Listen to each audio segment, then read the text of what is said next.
How old were you when you learned that No Child Left Behind killed Reading Rainbow? My guess is you're pretty old because you remember. I can go anywhere, friends to know and ways to grow, a reading rainbow. The program always had trouble securing funding. That's just the nature of educational TV. It was also expensive to run a show like Reading Rainbow. Publishers constantly increased the cost of reading books on television.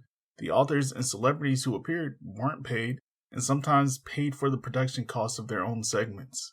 One way to keep the lights on is through educational grants. However, No Child Left Behind changed the requirements for these grants, specifically the Ready to Learn grant that was for programs which encouraged childhood learning and development. As we know, Reading Rainbow was focused on fostering a lifelong love of reading in children. No Child Left Behind cut all the funding for that. Instead, funding programs that taught phonics and spelling. But don't take my word for it. Well, when PBS took Reading Rainbow off the air in 2009, primarily as a result of No Child Left Behind. That's a story that a lot of folks don't get. Yeah. Okay. So No Child Left Behind is doing exactly that. And so the mandate is to teach kids how to read, the rudiments of reading. And there was no money in the budget to encourage, to foster a love of reading. And so Reading Rainbow got... So it seemed more like a luxury than education? Exactly. That's crazy. Well, that's, look, we have spent so much money on the machinery of war in the last 10, 12 years. We are having to make really ridiculous choices. And we're sacrificing our kids. No Child Left Behind was supposed to give schools more money for doing well on standardized tests and hold failing schools accountable. Every student in America was supposed to be up to grade level with reading and math by 2014. The racial education gap between Black, Latino, and white students was supposed to be closed. What really happened is states set their own unique goals, and failing schools learned how to game the system. Schools in poorer states were left for dead without federal funding. I know what you're thinking. Were there any good things that came from No Child Left Behind?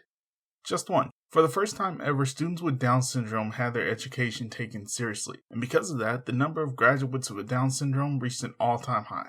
But it's never that simple. Students who struggled with dyslexia and ADHD were more likely to be diagnosed and get the help they needed. Unfortunately, this was because a passing grade for them was a lower score than students who were not considered special needs. But a passing score would provide the same amount of funding. So schools began to usher dozens of children into special needs who weren't really special needs. So, what are you in for? I moved here from Canada, and they think I'm slow, eh? I fell off the jungle gym, and when I woke up, I was in here. I start fires.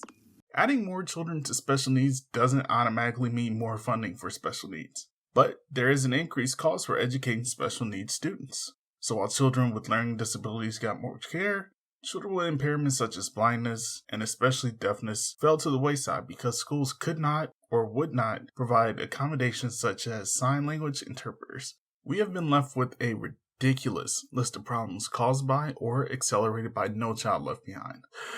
Cut electives, racism, crushing schools for unrealistic goals, schools gaming the system, focus on compliance, not progression, teaching to pass tests and not learn, sped up school to prison pipeline, racism again, increased state taxes because lack of federal education funding, Reading Rainbow, teachers forced to pass failing students, everyone is way behind on reading and math.